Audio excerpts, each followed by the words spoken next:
Como que é que põe ele pra dormir?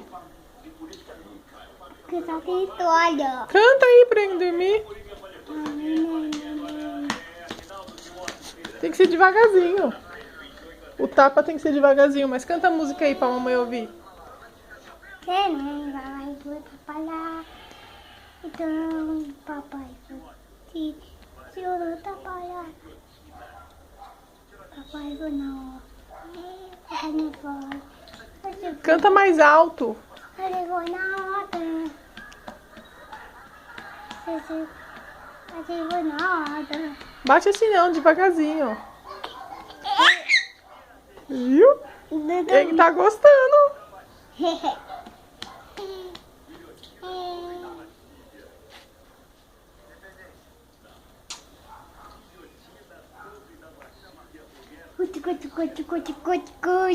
Mas você não tava podendo pra dormir agora?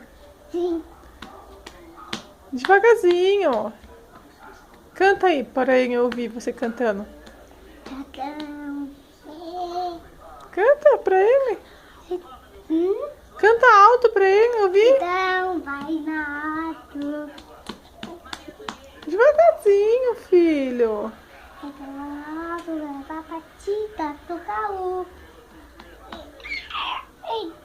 Quer colo. O que ele quer? Colo. Ai, mas ele é pesado. Não quero botar. Ele não sabe, ele só tem 6 meses. 6 meses. Uhum. Põe ele pra dormir.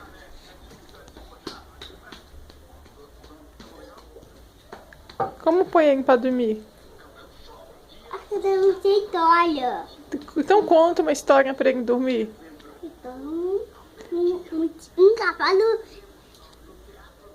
e um cavalo e um tudo ele. Oxi, que história é essa? Dinossauro. Do dinossauro? Nunca ouvi.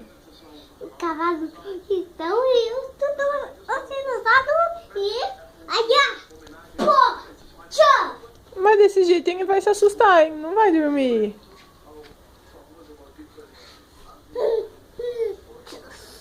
Conta uma história de cavalo. Então o cavalo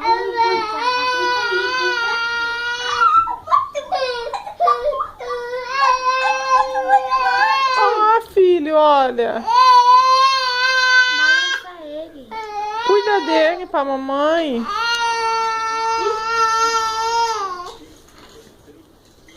Dormiu? Não, ainda não. Ele quer que você cante pra ele.